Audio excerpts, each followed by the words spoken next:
Yeah, nothing's off the table. We're just gonna, we'll Yeah. talk about your So past why do work. you endorse the invasion of Ukraine?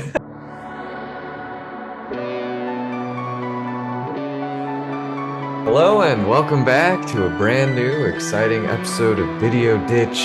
It's me, Sam, as always, joined by Nick. And today we've got another independent developer. Some might even call him the spirit of independence, if you really think about it. Coming on Not the to be show, confused with the horse. coming on the show today to talk about their upcoming game, Parkside, Decayed Soul Manipulation. We got BananaHardsoft, or Connor, as we'll probably Or be be referred hard. to as. Yes. G'day, g'day, g'day. Thanks for having me, guy. Absolutely. So thanks for coming on. Coming in from a different time zone from across the globe, another international episode of the show. So That's right. No, you flew me there. I'm in your studio right now. It's true. He's actually behind this green screen. I said, "Do you want to come on camera?" He's like, "Please don't. I don't." I'm inside the There's- green gelatinous cube. Help. Yeah. Give me this whack ass soul prison. yeah, thank you for coming on today. Absolutely. Yeah, how are you doing? How are things? I'm good. Yeah, it's a good day. It's a Sunday afternoon here in little old New Zealand, a country that may or may not exist. And it's the middle of winter. It's a bit cold. It's not too bad. No, I'm Insane. doing good. It's How are like you you're, guys? it's like you're in a parallel dimension. Just like it's the opposite season, you Yeah. know. Everything's green and beautiful. There's Everything no is smog in great. the air. I can Crazy. inhale I a thought the little. Earth was flat, so it makes no sense. Yeah, Yeah, truly. well, the plastic dome, I think, sprays some chemicals in your brain to fuck with you. Yeah, I'm actually like in a vault in Canada, and they've got me under mind control. Yeah. You're Exactly. what is it, the opening scene of Black Ops, you're getting injected. He's strapped to a chair right now. Yeah. Yeah, Tell us where Parkside is. It's still in production. yeah. It's coming out when it's done. Yes, yes. Well, perfect. Yeah, we'll be talking about upcoming game Parkside and perhaps even reminiscing about previous titles, such as Ooh. the duology of Slop Sim. Oh yeah. And Oh yeah. Great yeah. games. Great games. I don't regret making them at all. Good to I love hear. it. Yeah, I love to hear that. As Suda51 always says, preserve the past. Mm, No matter how bad. exactly. There you go. Um, so before we get into the video game talk, has there been any non-gaming media that you've recently consumed? Would you recommend? Yeah, Actually, actually. Or you can go ahead yeah. and be hard. Yeah, go for it, There is Connor. a very good movie that I was shown by a friend. It's called Deadly Prey. It's a it's a late 80s low budget action movie about some mercenaries who kidnap people and hunt them for sport as part of their training. But the acting is all terrible. The action is all Okay. terrible. Like there's this commando guy who has to rescue his wife and he fights them. And there's like these groups of guys coming after him with guns and like I don't know, some park. They probably filmed it in some park or some Yeah, shit. certainly, And certainly. it's like Some one field. shot showing like 12 dudes with prop guns, and then one of them spots him, and then it's suddenly just a one-on-one fight, and he like kills him. And then another guy walks up one at a time. They all get killed in all wacky Nice. ways. Yeah. And he like jumps out of the ground and like strangles people. It's great. I'd recommend it. Like Sounds a best of the awesome. Deadly worst Prey. type of thing. Deadly Prey. Excellent. Yeah, I love garbage. I was actually going to say I just saw this movie, a little hidden gem called The Nutty Professor, starring Eddie Murphy for the first Mm, time. there you go. That movie is Ah. so fucking funny. Really? I Okay. was laughing and laughing. See, that was gonna go like one of two ways. I really was expecting you to be, fully dunking on it, but you enjoyed it. Oh yeah, I mean it's terrible, but it's Mhm. so funny. He's like farting all the time. There's all this random stuff about it. He's just is constantly like shitting himself, or he's just like too fat to exist. It's like the Okay. whole movie. hmm And Have you seen Little Man? Is yeah, of that course movie I've seen Little Little Man? Man. That's Oh another fuck. piece of shit movie. That one's actually even worse because Nutty Professor, the whole thing is like, oh, as soon as this fat guy gets confidence, he's a total dickhead. But Little Man, it's like, what if you adopted a baby? It's Devo, the band Devo, by any chance? Yeah, yeah, yeah, yeah. Have you ever heard their like hardcore Devo albums? A wee bit. Wee bit. Okay, they have a track called Midget, which is about a guy who's like a permanent baby, and he uses that to Oh literally God. enact the plot of Little Man, all the way down to like sneaking into his parents' bed. Anyways, basically, He just wanted to fuck. yeah, literally. Yeah. It's anyways, twisted fucking movie. But you enjoyed it. Very Nutty nice. Professor, yeah, not Yes, not not not Little yes. Man. Little Man Yes. is I a wish I could sinful forget film. Little Man. It's an evil movie. Yes. Right on. Yeah, and then I guess to complete the trio of garbage films watched, I just before we got on, really, I was watching or watched Bram Stoker's Dracula, the Oh, Keanu Reeves and that one's Gary good. What do you Oldman. mean? That movie's great. I don't know, man. It's awesome. Dracula's got like the brass on his head or whatever with all the Yes. like a kimono and everything. I'll say the aesthetics of it were something, but as someone who recently like listened through the book, I was like, oh man, this is so. They took departures that I guess I didn't agree with, and it's fine to take those sorts of departures, but When did it come out? Like in the 1990. 90s, yeah, Oh shit, yeah. Okay, it's I in think that it's an era old of one. loose adaptations. I think it's Yeah. very good, but it's also very jarring to have like Gary Oldman give an amazing production as Dracula, or like all this crazy surreal stuff is happening with him being Dracula. It's like really interesting, and then it cuts to like Keanu Reeves Reeves. eating rats. His horrible British accent. Yeah, Yeah, I'll have to watch that. That actually sounds it's very like some interesting. really pleasant shit. It yeah. is. I mean, people say that Coppola went to shit after Apocalypse Now, but I think Dracula's worth watching. Yeah. As much as I disagreed with the With me. deviations from the source materials, no, there were parts of it, but certainly parts of it that I thought were just absurd. But I think it's all. Yeah, let them deviate. Who Yeah. cares? Boring old I don't book, know dusty what old if tome. it doesn't make it better, maybe not deviate. I think But Dracula people, should fly 300 feet in the air and fire off a proton ray. Yes, would have been better. agreed. Yes, truly, Yeah. truly. Darkstalkers style. Exactly. Very Yeah. good. Yeah, You should yeah. turn to Video Dimitri. games. Yeah. All right. Well, as we move right along, Connor, as we ask all our guests, developers and otherwise, we like to ask about your personal history with video games. If you got any not if you got, but what are some formative memories with genres you like or consoles that you had, anything like that? Yeah. What was the evil Yeah. seed? Got you set on this path. The Evil Seed, way back. The original Evil Seed was these entertainment CD-ROMs that were delivered with a magazine, and I Nice. was like, I was still in diapers at the computer playing these, and I think that infected my brain and set me on the path of gamer. But I grew up. I missed the PS1. Like I was old enough, but I just missed it. I jumped in PS2, Game Boy Advance, kid. Yeah, like I played a lot of GTA San Andreas at an age where I probably shouldn't have, like everyone else. Loved shit like Ratchet and Clank, some obscure random shit on the PlayStation, like I don't know why, but I always think about this game. It was this Wallace and Gromit action Really? RPG, not RPG, sorry, action platformer, where you like traverse through this zoo as a Gromit and you shoot penguin robots with a banana gun and shit. And that game it was awesome. No one remembers that shit. It was great. I feel like that's the kind of video game you'd see in like the book fair. Yeah. Yeah. Hey. Random license game. It's total book fair game, and it's got a really shitty title. I think it's one of those games where they just had like this project or working title, and then they didn't think of anything better and Never called the changed it. game that It's like, because well. it's called because it's set in a zoo, and they call it Wallace and Gromit in Project Zoo. Like, okay, what is that meant to make me want to buy the game? But actually, it's one of the best games ever on the PlayStation. I'll say that. I think it's There you on. I go. think you can like download it for PC. But yeah, and then PC gaming came a bit later.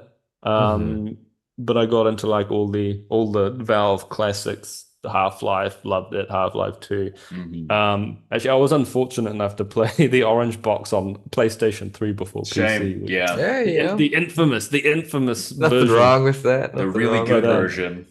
Oh yeah, with the really weird like OG non-updated Team Fortress 2. Yeah, what a Oh, pain. Yeah, that shit was interesting. But yeah, and then Immersive Sims came a bit later, I guess. But if you want to talk okay. about Immersive Sims separately, then yeah, we could have a whole convo about that. Oh, we certainly Yeah. can. So you played Half-Life and all those like gold source games way after initial release, and you were still able to comprehend like, oh, these are good games, even though everyone looks like a Lego. Oh, absolutely. Yeah, I don't Thank think the world, thank God. there was a lot of kids, in the mid 2000s, mid to late, who were just. I mean, it's the same all the time. A lot of kids, a lot of people like just, oh, the graphics are bad. I Yeah. don't want to play Yeah, it. it's Spitting on plagued. Gordon, it's sick. Yeah. Yeah, the sickness spreads. I like a lot of my mates were like that, but I was like, fuck it, I'll just enjoy this by myself. So yeah, loved all the Gold Source games, Deus Ex, Thief, Yeah. System Shock 2, Wow, and Source you've really Engine. played the classics. Oh Mhm. yeah, I Yeah. the foundational documents of the Constitution of Immersive Sims. Yeah, truly, truly. Well studied. Yeah. Okay, right on. And then what about the like the current like the last decade of games? Have you partook in like was it mostly mainly PC at this point, or did you get a PS4 or Xbox One or anything like that? Yeah, mainly PC. I do have an Xbox, but I mean, like most people now, I just use it for fucking watching stuff. Mm-hmm. Yeah. But Mm-hmm. yeah. In terms of the last 10 years of games, I haven't actually bought or played as many. Like, like some people like me, I guess I'm not stuck at the past, but I just haven't really bought a lot of newer releases, I Mm-hmm. Yeah. suppose. I think it's Nothing really very appealing. indicative Mm, of the industry right now. Yeah, where like yeah, I suppose it is. there's not really a huge reason to own like consoles, and you could Right. always just get. There's so much more like on PC distribution wise. I Yeah. feel as Everything well. comes out on PC if it's not made by Nintendo, essentially. Hmm. Yeah, pretty Yeah. much. And I guess part of it, I mean, is just being busy like the last Oh, 10 years, certainly. especially the last five, like fucking work and just living. Yeah. Yeah. Like Adulthood. Yes. yeah, Certainly.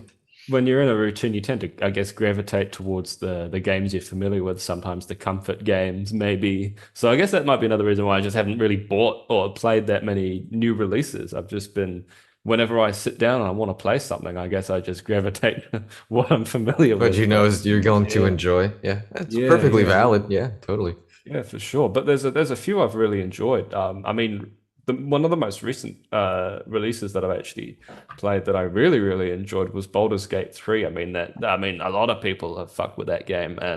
and I It's a really very good like one. it. I think they did a great job pleasing not just the RPG crowd, but I mean just the general audience. And then there's even a lot of immersive sim elements in there that I think that's one was of interesting. Larian Studios' strengths is that they have Oh, for sure. very open-ended scenarios that you can approach. Like that's what I really enjoyed about the Divinity series. Even though like That's one I really want to play. tone wise, they didn't really click with me. I think Baldur's Gate is much easier for me to connect with personally, just because I've told this to Nick before that the Divinity series has it just A has a little bit of Whedon-esque. a whimsy to it, Mm. which like I like the goofy shit in Fable, like a series like Fable. I don't know, it just doesn't quite land for me with Divinity, but still very good games. Like that being said, Yeah, um, Divinity, I've heard a lot of good things about. Yeah, I think once I'm out of the fog of developing this game, which God knows how long it's going to take at this point, but we'll talk about that. mhm, Yeah, I'm sort of saving myself. Like I spend a lot of time working on this game. mhm. I don't play that many games for fun in my spare time. It's usually game dev. So I mean, once I'm finished and take a wee break, I'm just gonna binge You got like like yeah, so many games. I've got like a backlog ready to go. of Your course, yeah, victory lap. Yeah, for sure. right on. Well, yeah, kind of going towards something closer to the game that you're developing right now. We briefly kind of mentioned immersive sims. And you mentioned kind of in your history of gaming that you did play through a lot of the classics, a lot of the touchstones. Hmm. And do you have a favorite immersive sim, and why? Like, which of those series or entries in that genre? Like, what elements of that do you enjoy most? Yeah, so I think my favorite has to be the original Deus Ex, like a lot of other people. Yeah, I knew it. Um, yeah, It's a that is classic, just a you know, classic. It is. undeniable. Yeah. It is just classic, and it's hard to pinpoint my favorite thing about it that sets it apart from, say, System Shock 2 or Thief, or I mean, but I was going to say the other Deus Ex games, but really it's quite clear why the original is better. I think I just nailed it the first time around, and I really Hmm. think just the nuance of the world building, the world, and the tone really make it stand out. It's really hard to describe why, but I mean, when you compare Deus Ex 1 to the other games and their problems and things, I think it's quite clear that there was just a lot of love and Yeah. care Hmm. put into it. And I mean, of course, with the later games when they were when it's IDOS under Square Enix, of Hmm. course, there's a lot of pressure from the top to make things a certain way. I mean, that's the AAA gaming industry. Whereas Yeah. with the original, it was it was under Ion Storm. Like John Romero told Warren Spector, just do whatever the fuck you want as long as you Hmm. enjoy it and make a cool ass Yeah. game. And they had that Tell creative everyone that freedom. the government's making you sick. Yeah, Yeah, truly. that Yeah, won't a lot of come freedom back then. into the zeitgeist in like Yeah, 20 right. years. Yeah, very It won't prescient become game. extremely relevant again. Yeah, modern times. All right. Yeah, Yeah. so yeah, the original Deus Ex for sure, man. That's my number one. Yeah. Yeah, I got that feeling playing Parkside and like the perks, everything about it. I felt like there's a definite love for Deus Ex here in the like sickening, horrible world that I'm living in Parkside. It's kind of like, what if instead of any of the endings of Deus Ex, it just Hmm. kept getting worse? Hmm. Yeah, I feel like yeah, you made a good point there that it resembles sort of like a possible future in that universe, but it's the world of Parkside, I guess, is kind of inspired by Deus Ex, and that's obvious. But then I just sort of thought, oh, how can I just make the most fucked up or one Yes. of the most fucked up, hopeless, dystopian American scenarios possible? Hmm. And it's Hmm. Um, wonderful, I gotta say. I'm glad. I'm glad you enjoyed it. Yeah, I didn't want to go totally overboard. In terms of right, like it's completely hopeless. So why is there even like a social structure still Sure. Sure. existing? Yeah. Yeah. Yeah. Right. Yeah. There's this shadow organization that's sort of trying to take the government over from within, but the world is just so like depressed, drab, and everyone's hopeless. So it's just sort of happening unopposed, I guess. Well, I mean, that's why you need little fun spots like the club, but we'll get to that. Yeah, yeah, of course. Kind of going back to Deus Ex, and not to spend too much time on it, but have you played through like all of them? I'm assuming, up to the latest. Yeah, yeah, I have. Okay. Okay. Yeah. What are your thoughts on the kind of trajectory of it? I mean, you kind of briefly mentioned that the others don't surpass or really meet Hmm. the level that the first one had. I think it's really something that you feel while playing. It is kind Yeah, of hard to pinpoint, but I think I understand what absolutely. you're saying.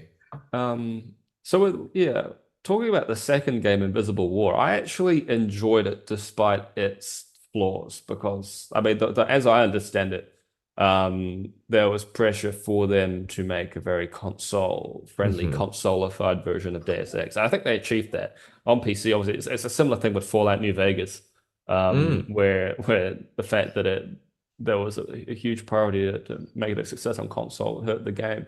Um, but I think, apart from a few things, I actually think the second Deus Ex game isn't too bad of a sequel in terms of carrying on some of the more absurd conspiracy theory elements of the Yeah. story of the world. I thought that was actually pretty cool. But then you get to the prequels, the modern prequels, Human Revolution and Mankind Divided, and yeah, I think they made an effort. So with the original game, there wasn't really an effort to make what was happening in the game have any parallel to anything happening in the real world, really, Right. back in Hmm. 2000.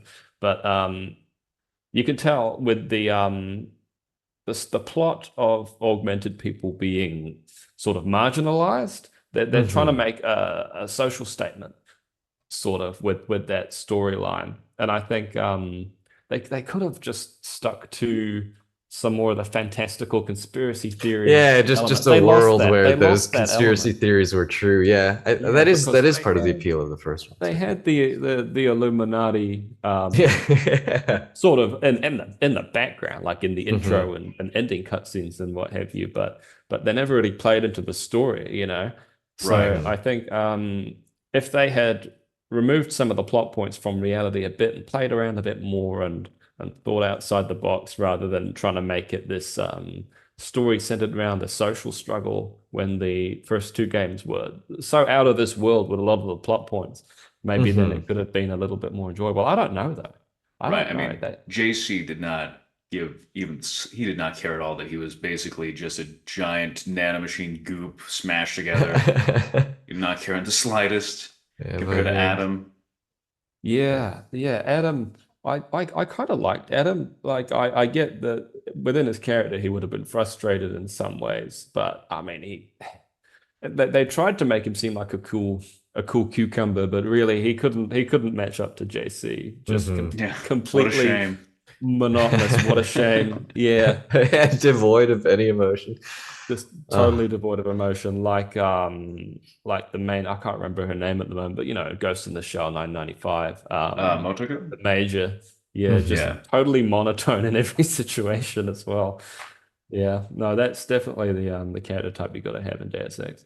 Yeah. Okay. I feel pretty similarly. You know, even though my introduction was with Invisible War, and then I played the modern ones before really revisiting original Deus Ex.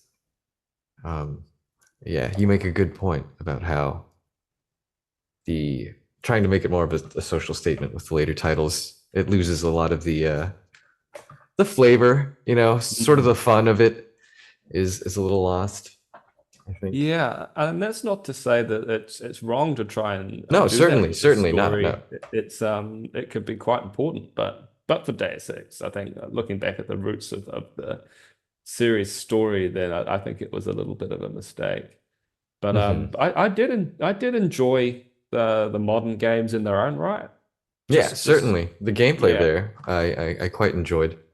I really Um, liked the some people might not, but I when I first played Human Revolution, I really liked the takedown animations. Some of Yeah. them were really like where you grab the enemy's head and like your hand spins Yeah. like The yeah, 720 remote killing. degrees. yeah. It's like It's it's rotary wrist. absolutely Yeah. insane. Like it's so cool. So they did some Mm. really cool shit in the modern games, but Yeah, just I some of the guess aesthetics missed the there were mark on the great. tone. Yeah. Hmm. Yeah. Certainly. And the piss filter, man, in Human Yes, a lot of Revolution. yellow. Yeah, Like Fallout 3 that is like the green the goop filter. green. Yeah, I guess Yeah, that was good just game too though. those years. You know, devs Mm, Yeah. were just like, Blame RE5, I guess. let's put a yeah. filter on it. Yeah. It's just like filter equals tone. So color Yeah. conveys an emotion. Extreme Just Yeah. saturation. chuck a filter on it. Yeah. Yeah. Okay. All right on. Nick, do you have any questions about any specific titles from the past before we begin talking about game dev? Titles from the past, not in particular. I Mm. figured Deus Ex was the main one. I could feel its influence permeating the game in a good way, in a very enjoyable way. Especially the conspiracy, the mystery, and the decayed state of the world. I really enjoyed that. Thank you. I'm very glad. Yeah. Yeah. Okay. So at what point um, in your life uh, did you decide like I want to make games instead of just playing them? Yeah. Actually I was oh geez, I was like maybe 8 or 9 or 10. I started playing around with Game Maker, Oh, the free awesome. version, back when it was Game Maker 7. So a few like many years before it became Game Maker Studio. And I was just making little stupid top-down maze shooter games and things. I got Hmm. into making Half-Life 2 maps on Hammer, and that was really fun. I think that was like my first sort of foray into any type of 3D map or level editing. Made some maps in there. Um, and with Game Maker, there was this one. like pre-made project file that I like heavily modified a lot and made like dozens of little shooter games. It was like a Wolfenstein or Doom like Okay. template basically. And I Hmm. made a bunch of shit with that. Like I even made a little, I intended to make like a little dystopian cyberpunk RPG shooter thing. So I guess maybe I was just trying to make Parkside like Yeah, many, many subconsciously the years idea has ago. always been there. Yeah. Yeah, it's kind of always been stuck in there. And I made like a first person, like swords and sorcery little dungeon crawler where you could use spells, like a zombie survival open world thing, all just using this little template. And then, yeah, I guess I always kind of wanted to just make games. And eventually I found Unity, as you probably know, when I made a couple of really terrible games we'll probably Yeah. talk about if you want. And Funny, I We funny. guess, I certainly guess can. Yes. the rest is history, I suppose. Okay. Okay. Right on. It's very cool. I didn't realize it was started at such a young age. The interest was sparked at such a young age. But very nice. Yeah, it's Yeah. I don't know where it really where it really came from or where it really started, to be honest. I guess I was always just wanting to make stuff and I was like really into gaming. By that point, that's around the time I got a computer and went from PlayStation to PlayStation 2 to PC on my shitty little laptop and There you go. Yeah. realized, oh shit, I can make these. I can make games. It was an awesome feeling. Yeah. You're touched by the manic spirit of the muses. There's no escaping it. You try and escape it, we'll drag you back in. Exactly. Yeah. Yeah. Well, right on. I feel like, I mean, that kind of brings us into our next topic, the development of your current project, Parkside, Decayed Soul Manipulation. But before we get to Parkside, we can kind of talk about, those previous projects Yeah. you mentioned Your earlier in the publicly released week. projects. Yeah, Nick and I, we played a little bit of Slob Sim. Yes, we parallel play of Slav Sim 1. We both started I'm at very zero, sorry. went in completely different directions. Oh geez. How different did you go? He went north, I went south. He went up, I went down. Hmm. Okay. What did you Yeah. find? Did you find anything interesting? I was really there. I feel like I was really in Ukraine, you know? I'm glad you felt that way. No, Yeah, and then it was mostly just insane seeing this first project, comparing it to Parkside. I was very But curious to compare. Yes. yeah, I could definitely feel like the comedy being understated, just like the existence of these people in this miserable world, just trying to struggle out in this like super paradise version of Ukraine or Latvia or whatever, a former USSR nation. Um, I don't know. To me, that's really funny to see people in a world that's basically already ended, just being like, well, time to make the most of it. Just eating sausage and drinking vodka. Their complaints aren't even like in the game dev lab or whatever in the middle of that toxic waste dump. They're just like, oh, I insults my computer and it doesn't code. I threatened it with gun, it still doesn't code. I don't know what to do. It's really a desperate world. Yeah. It was, oh man, that game, like I made that what, 9 years ago? Something like that. Okay. Yeah. God, like that, yeah, it was, I guess it was the height of when like cheeky breeky Slav stalker memes Yeah. yeah. Yeah. were like Sloth posting was at its peak. they were at their Yeah. height, and I just thought, well, I'm gonna give Unity a shot and just fuck around. Hmm. And God, yeah, Slav Sim just sort of came out of me. It just created a fucked up world, a fucked up map. And I thought, wouldn't it be funny? These people, like, it's not based on any particular country or place. I just thought, right, this is sort of the meme meta at the moment. So I'm gonna gear Hmm. it towards that and create this fucked up Ah, world where all these certainly. people live in these like cobblestone houses and Yeah. eat Hmm. sausages and it's just absolutely insane. And the atmosphere is weirdly creepy for what it is. Yeah, some of the audio design in the demo was like, is someone knocking on my door right now, or is that Yeah. just It kind of reminded me of normal hacking through? What's that game? Pathologic in a weird way. Mm. Yes, that was actually kind of an inspiration to a Slab That makes Simulator. sense. Yeah, like the Yeah. giant monolith religious building that you climb up. I was like, this feels like something horrible is going to happen. And there's just a guy at the top. He's like, please no piss on monument. I was like, yeah, that's about right. It's just the total anticlimax, and you expect it, but you don't. Yeah. Yeah. Yeah, I think Pathologic was a game that I played when I was a teenager, and the atmosphere of that game just sort of like changed my brain. I was like, yeah, okay. And I sort of ended up understanding, and through Slab Simulator 2 as well, which Mhm. is another travesty that I created.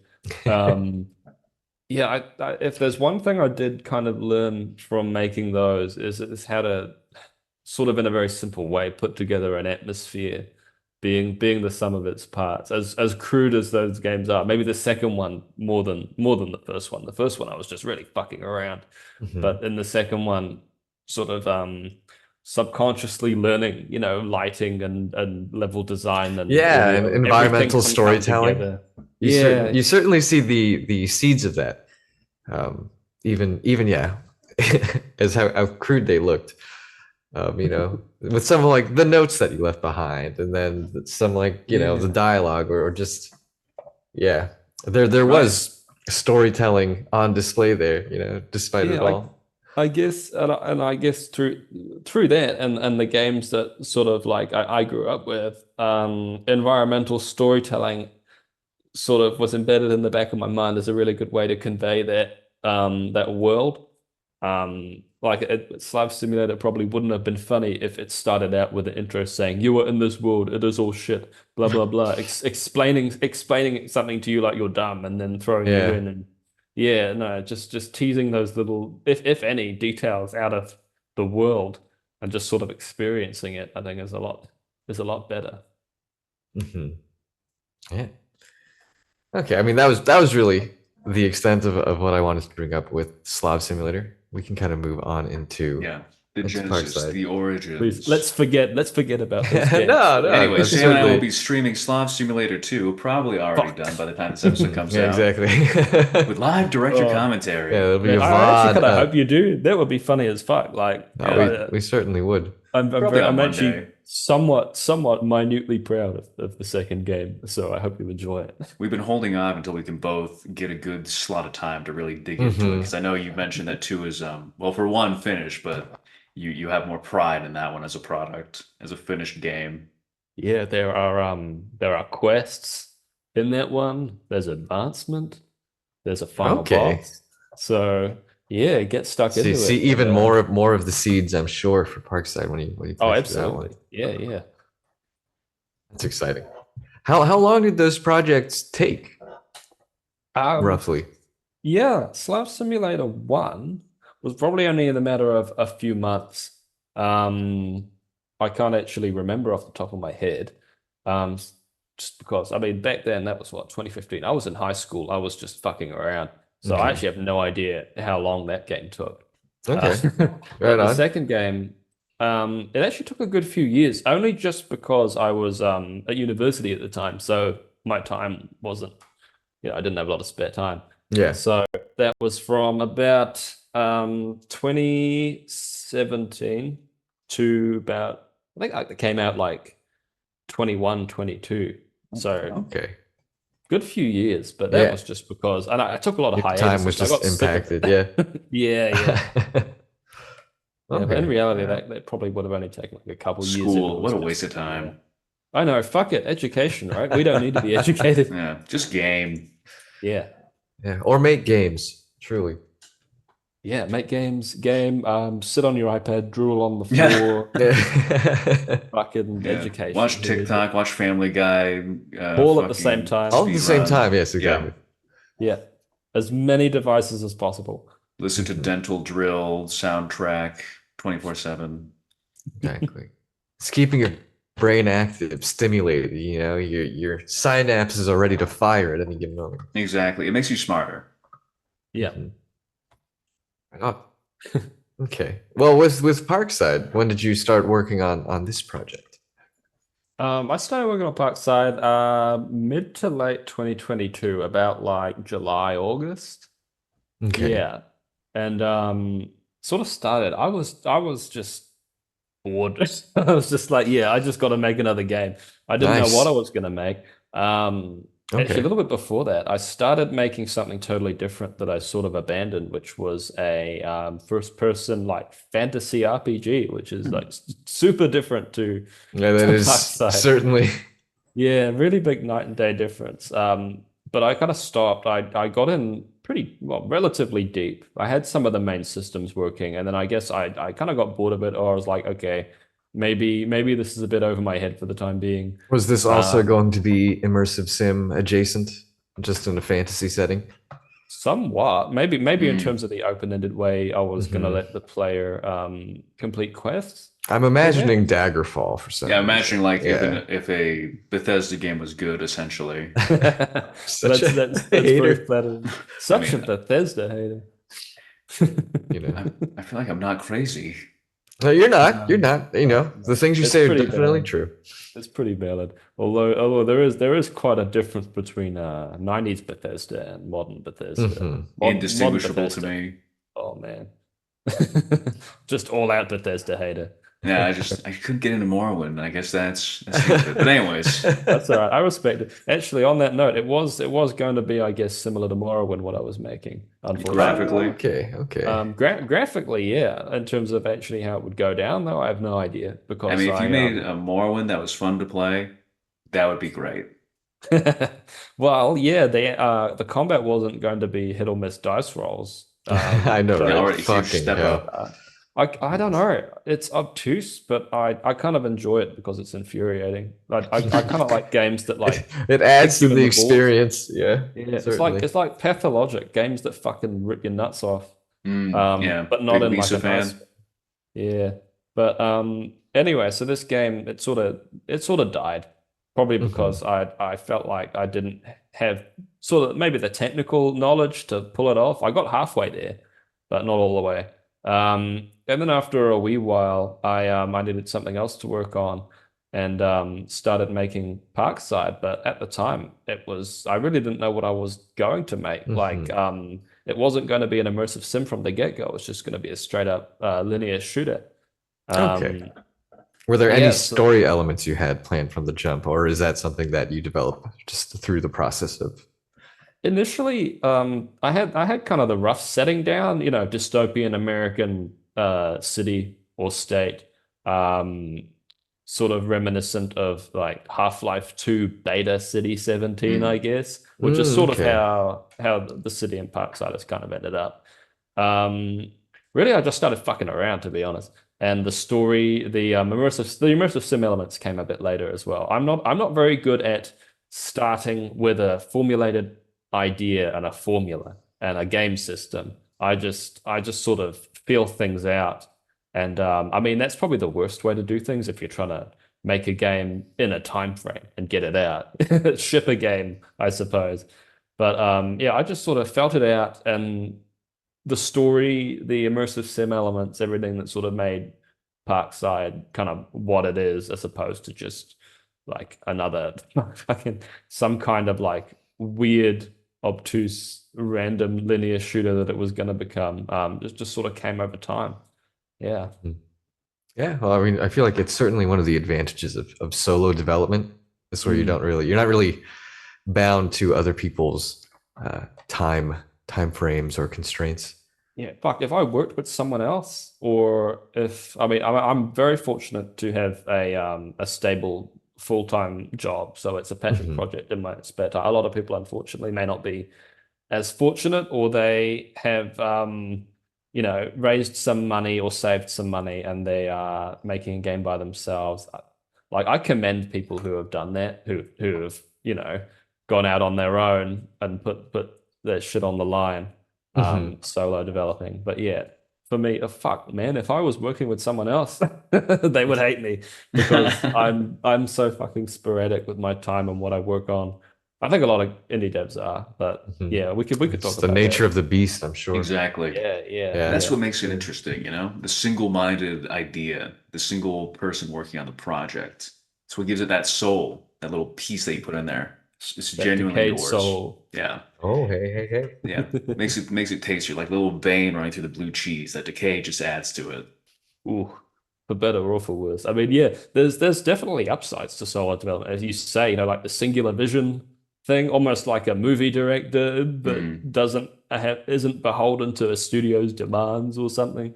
Hmm. Um, but I mean, the downside is, of course, if it's just me, I have strengths and weaknesses in terms of what I'm putting into the game.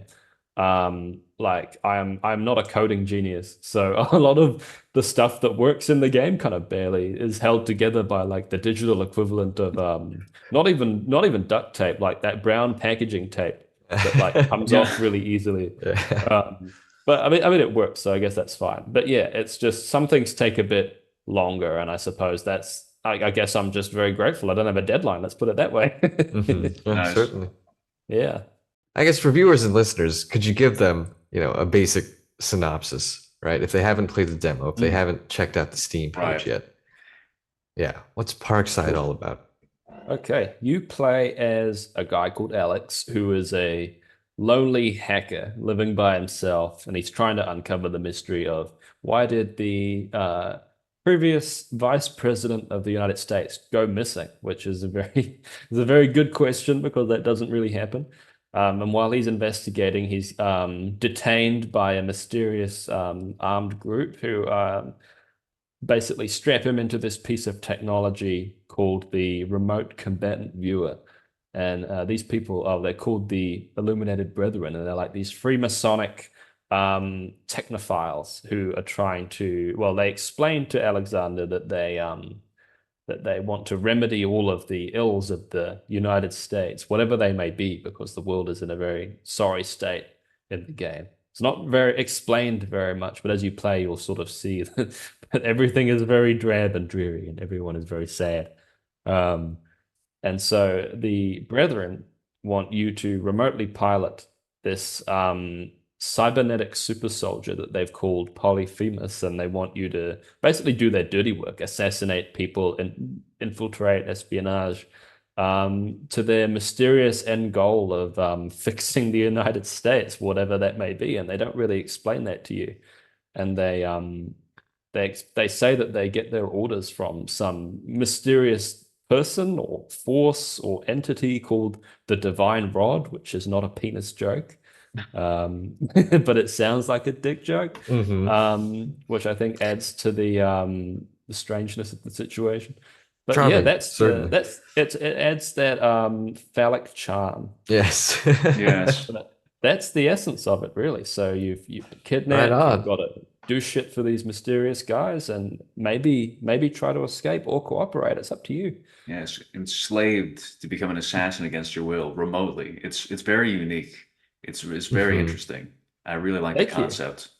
I Uh, yeah, it's taken inspiration from a lot of places, but yeah, I'm glad that it's come across as unique because I thought people would say, oh, it's just like fucking it's Cruelty Squad Evangelion. no. But no. I'm glad that it's Yeah. it's set apart a wee bit. I've played Cruelty Squad, and there's certainly enough to set apart both of these games. I would say that they're both first-person games. Yeah. Are about the extent of the Right? And in comparisons. fucked up future Yes, but worlds. in Yeah. very, very different ways. Hmm. I haven't actually played Cruelty Squad yet, which is it's one of those I'm saving Hmm. until I'm finished. I think that's kind of remarkable that you haven't. And it's Yeah, I think it's kind of funny that people are just like, oh, this looks exactly like this thing, but it's like just one of those cosmic coincidences, right? yeah. It's Like, it's oh. it's funny that they compare them because I mean I won't ever judge people on what they think of Hmm. certain games, but yeah, if you think it's like Cruelty Squad, maybe they just haven't played Deus Ex or a lot of other massive Right. sims and things. Yeah. Maybe they haven't obsessively looked up the Half-Life Yeah. 2 beta. Yeah, Yeah. which I have. It's fucking oh man, yeah, that was great. It's just the nature of the discourse. I feel people latch on to Yeah. the recognizable names Mm. when they see even similar imagery. But yeah, you're playing through in a first person perspective. Excuse me. kind of sneaking, exploring. I liked the level design in the first bit of the demo that I played. Nick admittedly has played through more of it. I need to Oh jump yeah. back in.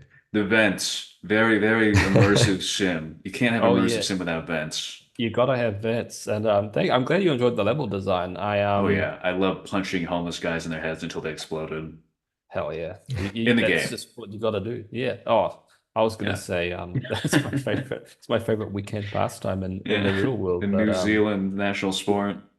yeah, it's what we don't tell tourists. It's more fucked up than you realize. Really.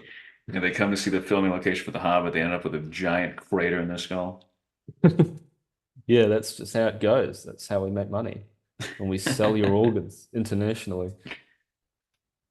Yeah, the demo is actually I think yeah, I made it quite big for a demo. I It is. saw I saw someone say it's more like some sort of free early access. Like initially I was going to have the game in the February Next Fest, 2024 February Next Fest. That demo was going to be my Next Fest demo, but I had a thought that it would have been better for me to wait and opt into a Next Fest closer to final release, whenever that may be, and just have this demo out around the same time as that Next Fest, just to sort of give people an early taste. Because it is a really early taste, and man, it's rough around the edges, especially compared Mhm. to what I've been doing in the last few months. It That's feels like a exciting bit. to know, though. Very cool that Whatever Yeah, that may progress be. is whatever's in the oven has been cooking. Yeah. yeah, cooking good. But no, the demo, quite a lot of levels. And sort of been thinking about the fact that, well, for the first mission, I think it's a good. If you die, you don't lose that much progress. It's no Right. big deal. It's quite a small map. Hmm. The second map is a bit bigger, and I have been considering some mid-level checkpoints or saves, but not too many. I'm still because you probably noticed there's no quick saving or Right. anything Hmm. like that. That's It's something I all sort one of It shot. adds stakes. No Yeah. saves yeah, coming. yeah. You got that.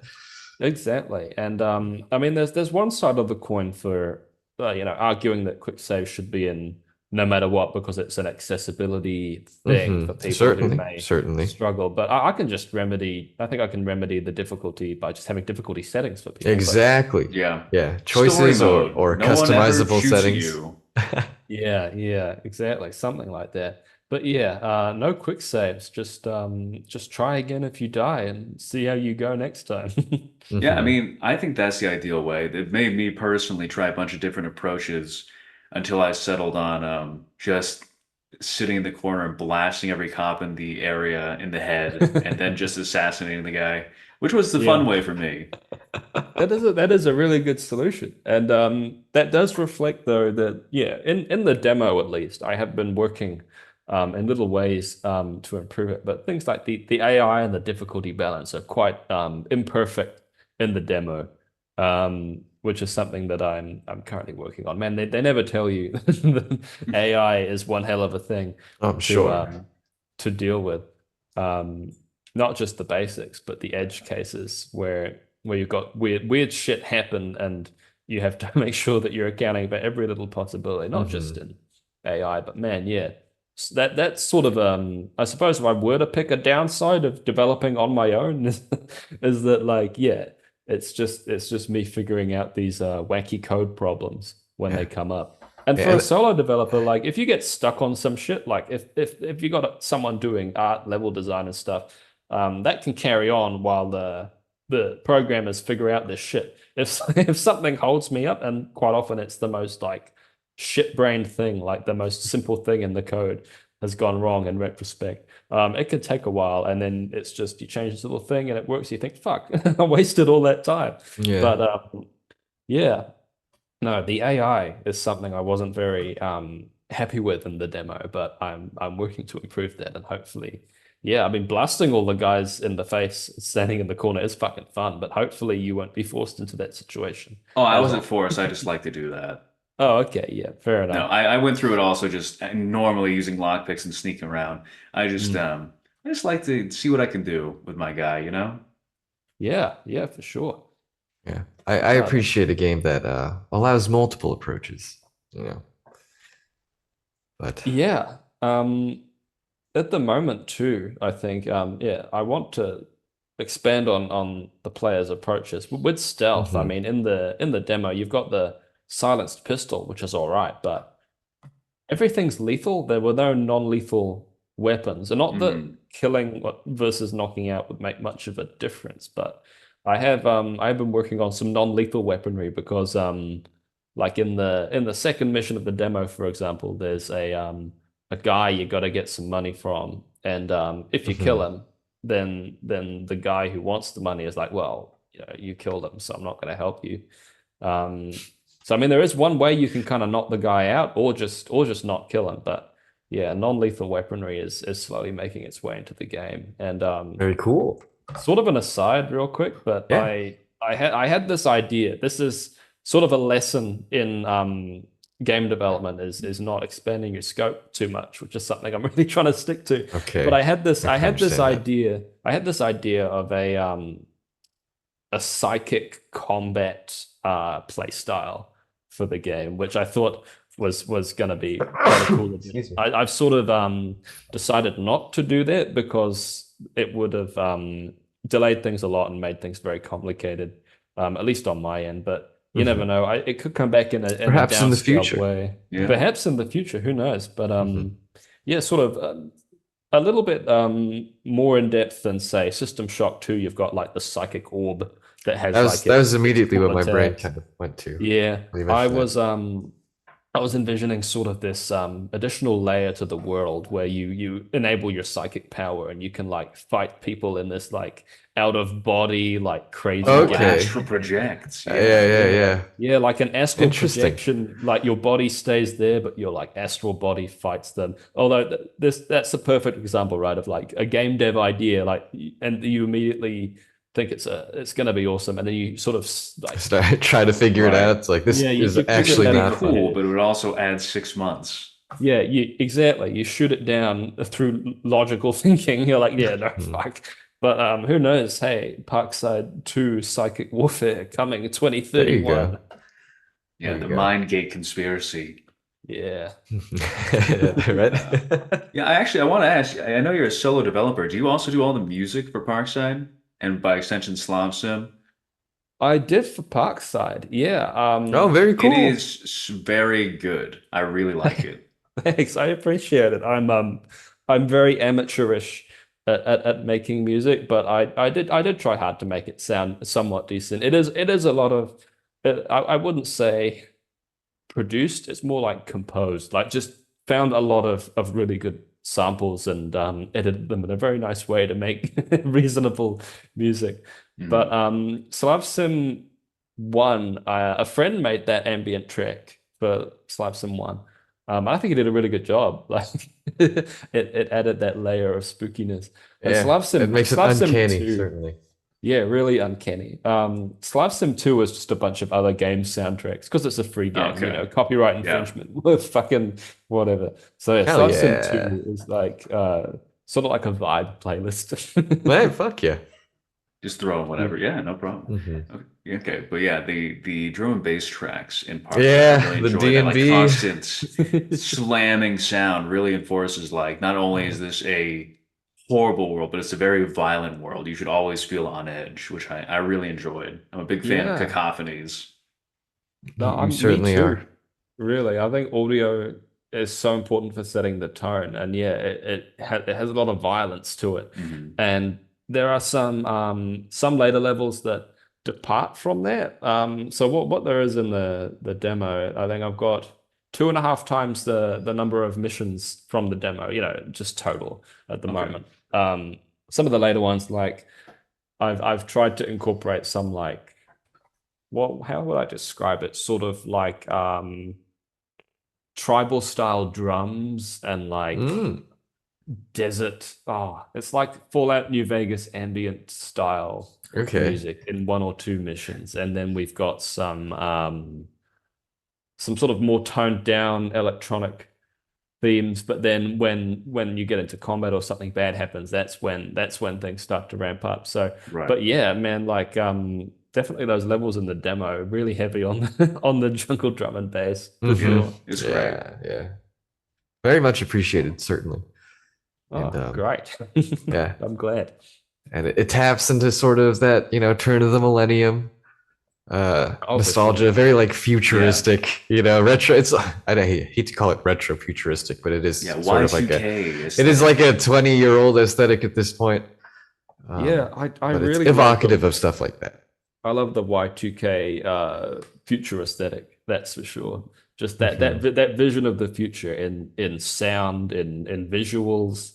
Um, Yeah, I yeah, feel like you get like that with the technology in Parkside as well. You kind of get that idea. yeah, like the I tried to like have a Windows XP-esque UI for when you get on Yes. computers and things. Hmm. I was actually going to make it a bit more Vista, a bit more Fruitiger Aero aesthetic. I think that would have For been sure. cool as well. Yeah. Mhm. I think the hard, harsh like rectangles fits with the setting also. Mm. I think that Hmm. like the email system with the sharp angles really fits the kind of what's the word? Is it brutalist architecture? The miserable world. Yeah. Although Yeah, it'd be a yeah. funny contrast to have There's like nothing. Fruitiger Arrow style looks, like all this kind of soft shapes next to people dying in the streets and living in broom closets. Yeah, the contrast would have been interesting. And if you play further into the demo and get to the National Archives interior mission, in there, there's quite a lot of sort of that softer, strange corporate aesthetic, which I've tried to add into some settings as well. So, like you get in there and like the desks and the meeting tables aren't just square tables. They're like these weird shapes, like weird shaped, Mm. like curvy, Hmm. wobbly furniture and like colorful tiles. And like I found this amazing Creative Commons royalty free sort of a bunch of these really old textures off of archive.org. These Okay. like really awesome Y2K looking, like one of them's like a bunch of starfishes on sand. And I made those into wall art. So it's like that really weird Yeah. Y2K like interior decorating in Yeah, these almost corporate like spaces. Promoting textbook cover synergy. almost. Yeah. Yeah, textbook Right. cover exactly. So there's Yeah. textbook cover aesthetic in some parts of the game. Um, but otherwise, where the normal people live and out on the streets, it's just fucking rough and brutalist and depressing as fuck. Well, it's certainly an aesthetic that tickles Nick and our brain. Oh yeah, I love misery. Oh yeah, I'm glad. Me too. And It's yeah, not happening to me. misery is good. Yeah. And brutalism. Actually, I was this is an IRL kind of story. The other day I was up in Christchurch, the city here in New Mhm. Zealand, just out with some friends drinking and stuff. And there's this viral image that went around somewhere of this arcade called Time Zone, and it's this massive, brutal concrete building, just bare concrete face, and then this It's tiny an little arcade. entrance to the arcade. Yeah, Yeah, pull Time that up, Sam. Zone Yeah, I'm pulling that up. Christchurch. And Australia's best family fun. it was yeah, I didn't actually know, or I forgot that it was in Christchurch and walked past it. I was like, holy fuck, that is such a jarring jarring thing because it's This this building giant, goes hard. it's 5 or 6 stories of bare concrete, and then at street level there's this tiny little entrance to this arcade. Wow. Really, really bizarre. But yeah, I just love that angular, cold, urban sort of aesthetic in games, and I'm glad that that's come across. Oh yeah, I mean, I could even see the second level, like all these bare faces, misery, locked doors, and then there's just one bright light with one neon sign for the computer store that you can go into. And so of course, I immediately went in without even realizing it was necessary later down the line. Yeah, lighting is so good. I mean, you don't need that fucking yellow paint on the ladder to guide players around like that viral thing a while ago. Hmm. Yeah, Yeah, light is so important. Light and color against just a fucking it's just like a backdrop to a play, really. hmm. A Gamers are lot, a just lot like of them. moths, Yeah. they go Yeah, we're towards the bright drawn light. to the light. Yeah. I feel like the Beautiful. old Half-Life games, or at least Half-Life 2, has a really good is a really good example of how lighting can direct you through a Oh level. yeah. The level design of Half-Life 2 is something else when you think about how effortlessly you gravitate towards where you need to go. Yeah, it's kind of intuitive almost. Yeah, Just like looking when you around. get Yeah. out of the train station in City 17 and you may look around at some of those gates you can't go through, but once you get on the right path, you sort of there's just so much subtlety in how the world is crafted in Half-Life 2. You just go the right way Mhm. invariably. And done in a non-condescending way. I feel like Right. Yep. that's one of our biggest gripes with the AAA Oh yeah. Right. design philosophy. Like, Quest marker. yeah, we're all for not philosophy. We're all for accessibility, but there's definitely a line. Don't patronize me, Yeah, man. exactly. Yeah, exactly. You can impart quite a lot of important information if you need to have a pop-up message or something. There are ways you can do it that aren't condescending, absolutely. Mhm. Um, but no, yeah, AAA. We keep coming back to AAA and how it's just failing It's its expansion to it's indie at the moment, really. it's just something that we talk a lot about on the show. Mm. You know, not to say that like I don't partake personally. I Yeah, certainly can't say that I don't partake in AAA gaming as part of the industry, but oh, I for think that sure. that does allow me to kind of see the differences.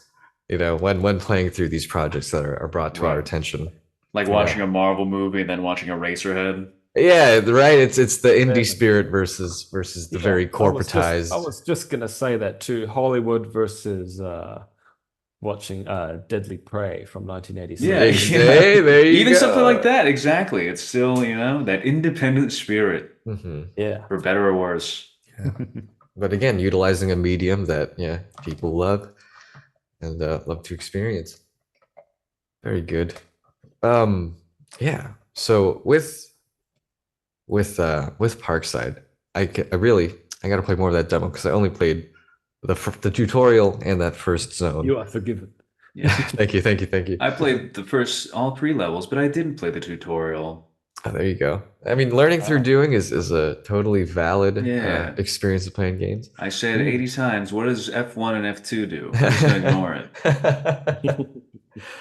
um, and designing the game, with the weaponry, because I feel like I've only experienced a small sliver of the arsenal, but Mm. some argue that in an FPS, every gun is a character in its own right. What has been your favorite gun to design or to program Ooh. throughout the experience of developing this?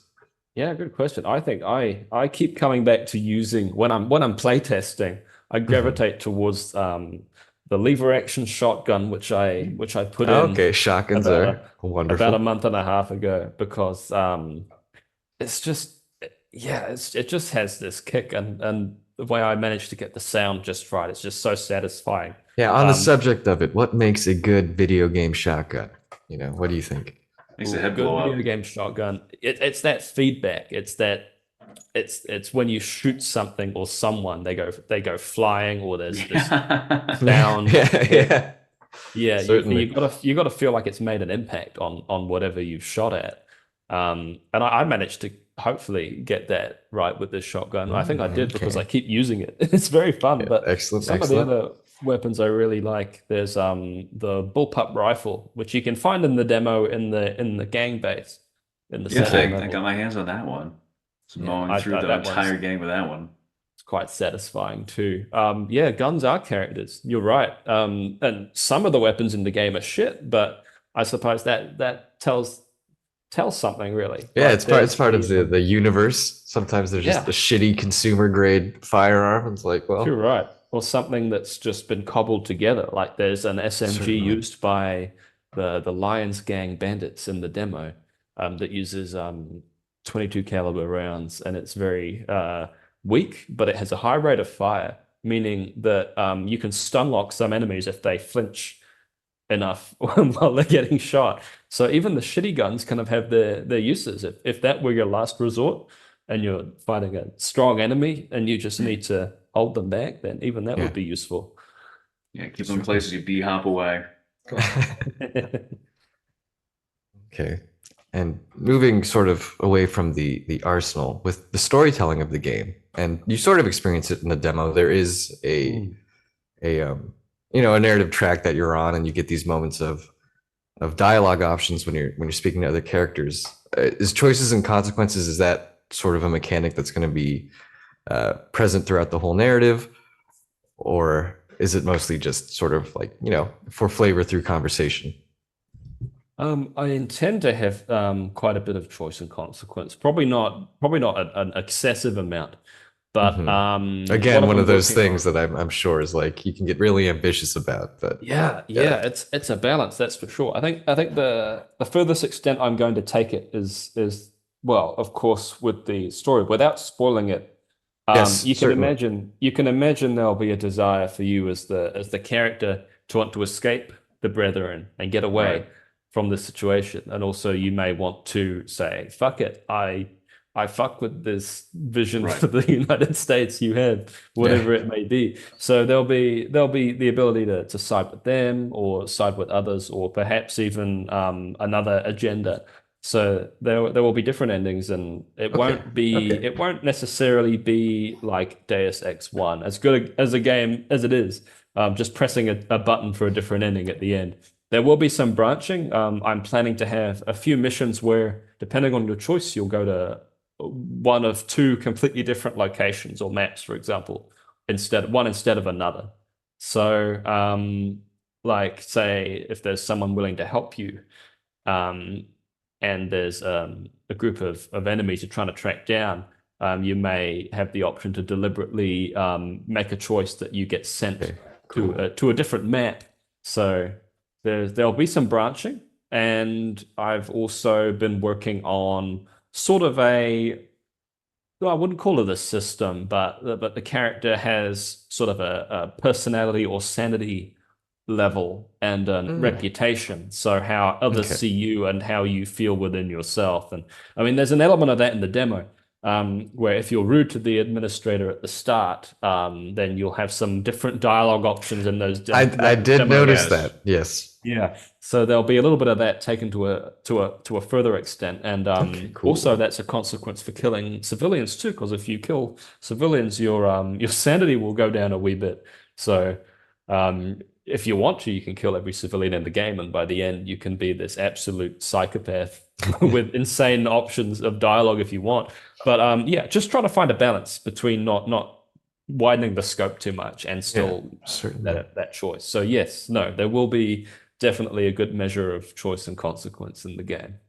Yeah, I Very did like cool. that Very how you cool. could just kind of reject Alexander and lean into becoming this monster Polyphemus. Yeah, yeah. And I don't know if you would have discovered this in the demo, but if you're rude enough to him, the administrator at the start, he sort of punishes you by making you not be able to speak Yeah. for He takes Oh, really? control. Yeah. You're forced to listen. Yeah. yeah. And Uh, if you do that again, and then the second time you talk to him, he pretty much makes you a permanent mute. oh. Even as Polyphemus, you're unable to speak. And that extends into the game. So there's whole dialogue trees for just gesturing and not being able to speak. Oh, And wow. Wow. that takes away some options because you can't ask questions of NPCs, but That's very cool. it gives you some more options as well. So again, I'm not sure if I will have that sort of path be presented in the same way in the final game, because you would have to know to be rude to him more than once to Right. get the mute run. But Hmm. it's something I'll be keeping in and expanding on a bit more. Oh, So very cool. I Yeah. thought It's that was I think interesting. stuff like that, those little fun extras for pushing the envelope are always worth it. And they're always, memorable. Yeah, it They're makes always things that people point to. your playthrough becomes unique and kind of Yeah. personalized through that. Yeah. Very nice. Um, some of my favorite moments in like the way that Deus Ex kind of provides choices is sometimes done in like, I'd say, in an invisible sort of way. Like they sort Yeah. of encourage you to make a decision, but then like as a player you can decide to go against it, and then it Mm. sort of rewards you in and providing a unique story path. Moving on from that point, I guess an example would be like with Jock's helicopter. If you don't suss out that like there's someone on there that's a spy, he could end up dying, right? But the game doesn't really like tell you like, oh, you should check beforehand. Are you going to have any moments, any kind of subversive moments like that for the player without, again, spoiling too much in the game? Yeah, I think so. A good example of that may be a map that I've just recently completed where you get sent to this place. Again, just trying not to spoil too much. You got to retrieve a device to do something. Okay. And you go into this big it's sort of like a Kowloon walled city-esque living quarters for poor people. And you got to retrieve this device, and there's many different ways you can do that. Classic America, you know. Yeah, classic America. You know. Unbeknownst to you, the guys you're meant to pick it up from have been captured by a gang, but you're not told that at all. They're not in their safe house. You got to try and find them. They've been captured by a gang, and you can just you could go through that mission without rescuing them if you want. You can find the device through some means by stumbling across it or doing a job for these guys. You could just leave them in their cell and leave them out if you want. So I guess that sort of leans into that into what Deus Ex did there a little bit. And that's definitely something I wanna explore a little more. Yeah, I think that's certainly one of the aspects of the genre that makes it unique. You kind of think more of like in the shoes of the character you're playing as, like, yeah, would I really do this or not? Yeah, would I want to? Yeah, would I want to? Like, would I really be motivated there? How evil can I be? How stupid can I be? Yeah. Yeah, it's always fun, and you can just be as stupid as you want. I love that. I love the one last capacity cool for moment was I love how in the first map when you meet up with the contact, you can immediately be like, "Help me! I've been captured by these guys," and they just instantly call them and tell them to execute you. Yeah, I don't know if I updated the to the latest version of the demo, because I think for a while it would just like fade to black and restart the mission. Is that what That happened is what with yours? happens, yeah. Yeah, because I changed that a little bit because I thought, well, a hard fade to black isn't the most fun, and then you have to restart. So now they planted a bomb in the guy. So now Wonderful. if you do that, Wonderful. they detonate him inside the cafe. Excellent. That's awesome. Yeah, and the death scene too for Alexander when Polyphemus Oh my dies goodness. is so great. The screaming jarring. and the psycho code going Feels like everywhere. you're getting ripped out of the Matrix. Yeah. It really makes you realize you fucked up. It's really great. You really fight. That's actually one of the first things I put in the game, weirdly enough. Like that animation of you like writhing around. Just like getting jolted out of there. Yeah. Yeah, that was a really early edition.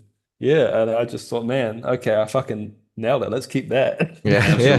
Some things Don't touch don't need to that. change. Yeah. Sure. That is ideal. Right on. Right on. You got any more questions, Nick? Anything specific? Regarding the game itself, no. Regarding the we game could itself. talk about what's going on with the future here. What's going on down the line? Yeah, the future. Yeah, the future. I suppose. Yeah. Is there a projected release date for Parkside? Yeah, roughly. So I'm hoping to at least have an announcement or have the game mostly finished by the end of the year. Right on. On Steam it says coming out 2024. It may come out at the end of the year, but it's probably going to be more like very early next year. Sure. Just again, you know, I don't want to give people too much false hope, but just with full-time work and take your life. time, certainly. Yeah, Yeah. I don't want to rush. Yeah, there's no crunch here. Yeah. Yeah. As Miyamoto always says, a rush game is bad. A game that takes 20 years probably isn't. Yeah, true that. So TBD, but early 2025. But I should have things pretty sorted out by the end of the year. Wonderful. And do you have any outstanding dreams or hopes for the project? It seems like the reaction and the reception for it has been very positive. It seems like a lot of people are really looking forward to this. Man, yeah, it's been crazy. Probably much better than I had anticipated, and I think I owe it to the wider immersive sim and indie gaming community on Twitter and elsewhere for really supporting the project. It's been great. It's been That's really good to made hear. some Yeah. really amazing friends along the way and a lot of support. It's been great. In terms of dreams, I mean, I've always from the start, or when I started realizing what I wanted the project to be, um, I'll probably come out with a mission pack after it's finished. I don't Oh, know how nice. long after, Yes. but I have thought about some kind of potential epilogue to the game where you may play a different character experiencing Ooh. the repercussions of the ending of the game. I thought that would be really cool to bring out maybe a few months or half a year after the game's out.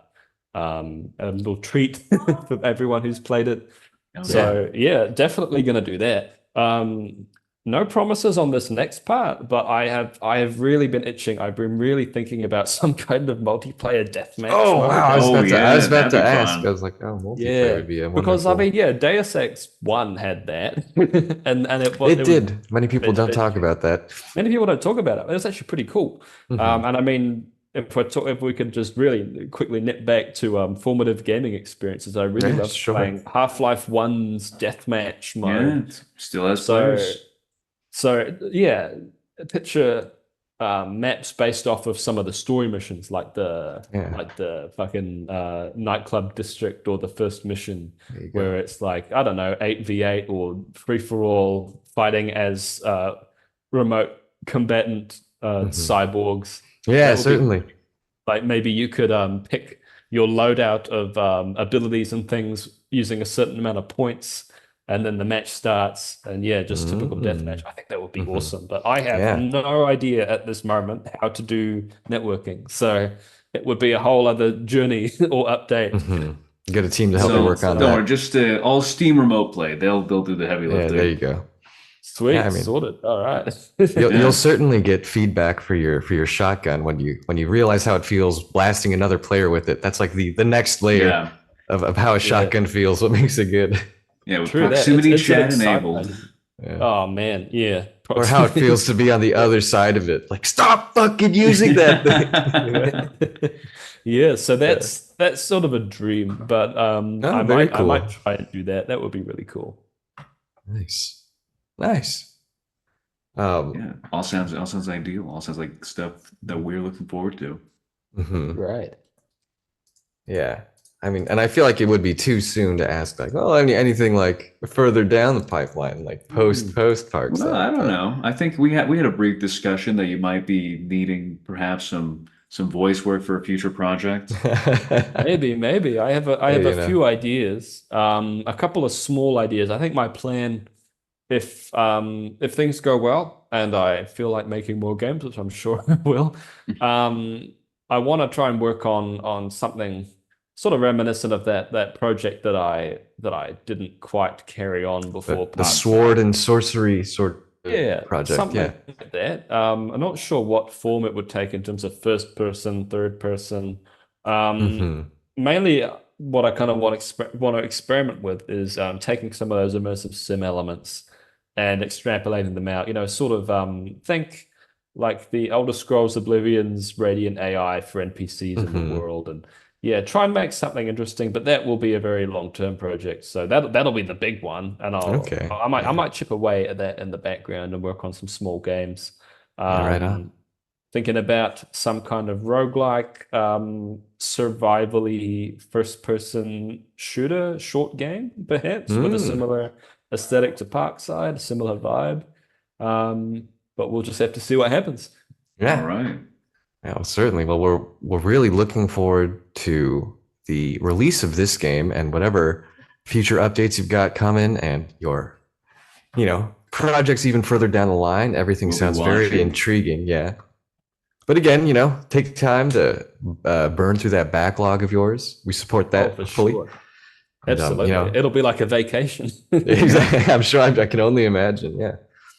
If I could, recommend an immersive sim roguelike of all things. Hmm. If you've heard of Streets of Rogue, I would definitely recommend looking into I that. have. And the sequel coming out later this It is year fun. is one of my most anticipated.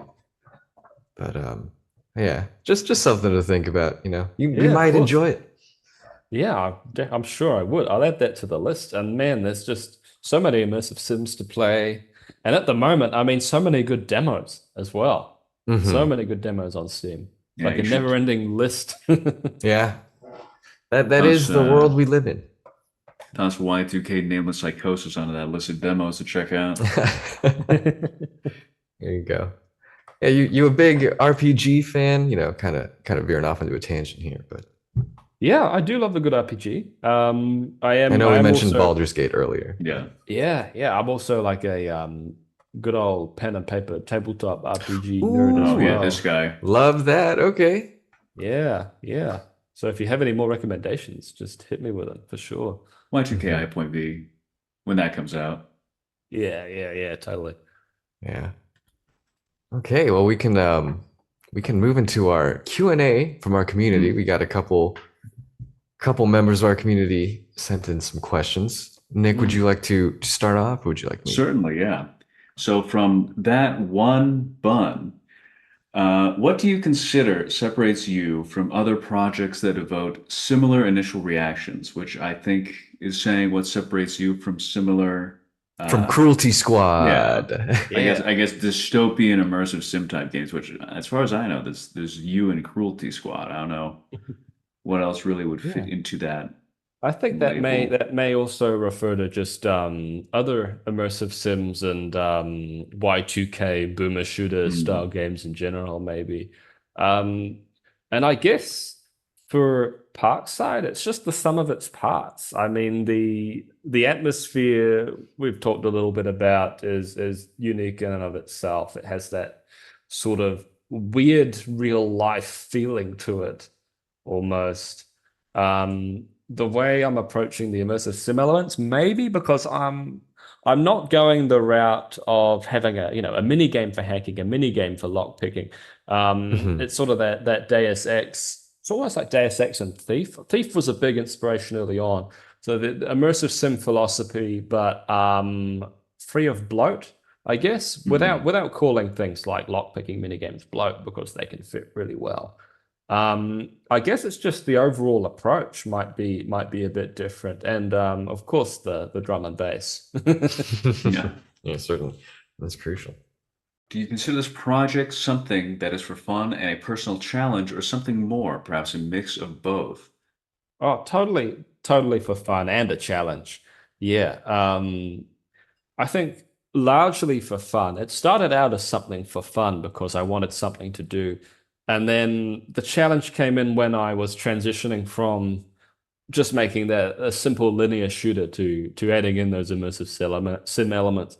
I'm still being challenged. Yeah, but no, I think it would be extremely boring if it wasn't tricky to try and Right. piece everything together.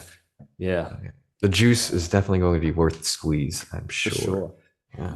It'd be quite succulent. I think we can all tell what we got Yum, yum, here. yum, yum, yum, yum, yum. uh, let's see. What has been your favorite chunky sim and why? Is that referring to the graphical style, or what is I'm going to chunky? assume so. It must be. I do enjoy Deus Ex, and I love all the I suppose chunky or non-chunky indie sims coming out at the moment. Hmm. But really, I got to bring it back to Thief if we're talking chunky sim. The Dark Project, I'm assuming. Yes. Okay. There's just something about it that it's the less is more in terms of the atmosphere and the graphics. It's Hmm. the lighting in Thief 1 is top notch. And even though the characters look well, so they look like my characters, really. They're like these weird low poly Kind of paper polygonal, doll, yeah. Grotesque. paper doll humans. Stretched faces, yeah. But it's the uncanny sum of all parts that just makes Thief really, Yeah, really it makes you special. more tense, I feel. Yeah, They so look it has to horrific. be. It has to be Thief for sure if we're talking chunky. All right. Yeah. And lastly, from Buns, what makes or breaks sim as a genre? And what challenges does that evoke? What have you learned from these challenges, and what did you expect to learn? Yeah, good question. Yeah, genre in quotation marks, because there's a lot of talk about is are immersive sims a genre, or are they just a design philosophy or an umbrella? And I Hmm. sort of see it as a design philosophy, really, and it's like a spectrum.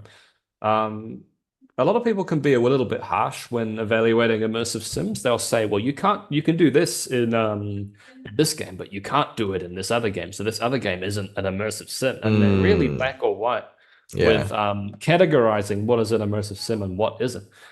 Personally, I don't think anything, if we're talking about games within that, whether certain things make or break them as an immersive sim, I think it's really just up to the player, up to the developer. Who, an ImSim can be anything, any game that has a set of complex systems that can interact with each other to produce, unexpected or emergent gameplay. That's pretty much it. So Mhm. Yeah. anything can be an immersive sim, and that's the great thing about it. Hmm. The challenge, Yeah, actually, that's a really good point. It's more of an mm, approach yeah, than a genre. Whoa, Yeah. whoa, you kind of absolutely, like I was thinking about Zelda right now. It's like, oh, it's like he's describing Breath of the Wild. yeah, Just yeah. with like all Like the and Baldur's systems Gate. there. And Baldur's Gate 3 Baldur's as Gate well. 3, Definitely. yeah. Yeah, it's more of it's a state of mind, man. It's more of Yeah, a I think it's more it of a certainly enriches the way you play games too. I think it really puts you into the space, into the mind of whatever yeah. character you're inhabiting. So Whoa, so that does evoke challenges wonderful.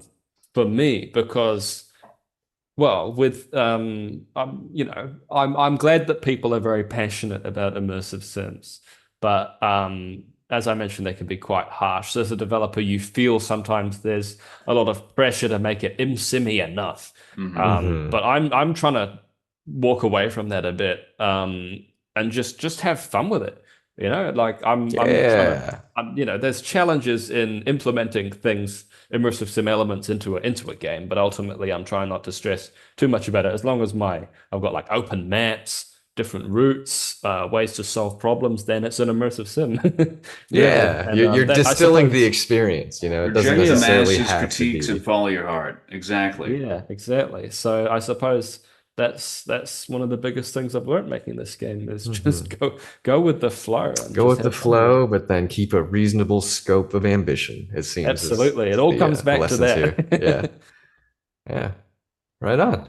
Mm. Yeah, was there anything kind of from the start that you expected to be challenging? I know you mentioned the AI, but was there anything else that you're like, oh, that might be sort of tricky, you know, Oh yeah, going into AI it? for sure.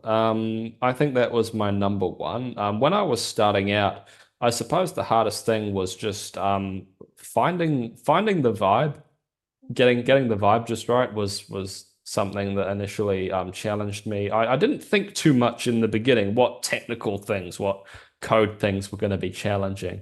But what I found, one thing in particular was not sound design, but finding a way. I know that there are plugins for Unity that can help with this, which I didn't actually know.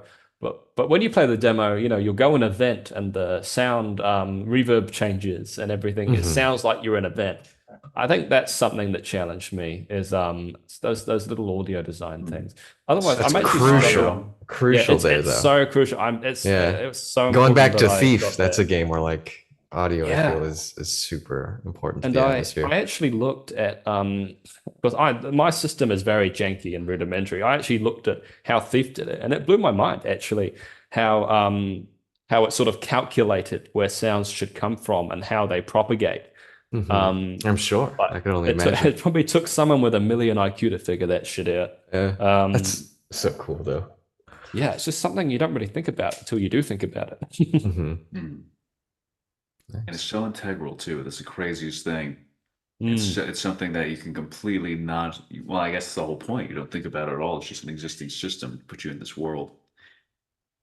Yeah. It is something really And it's exceptional. something that if you're in a building in a game, for example, and you can hear sound effects coming from the floor below you and the floor above you, you're immediately just aware that you're playing a game because you can hear things through paper thin Hmm. walls, and you know there must be someone directly above me here because I can hear them clear as day.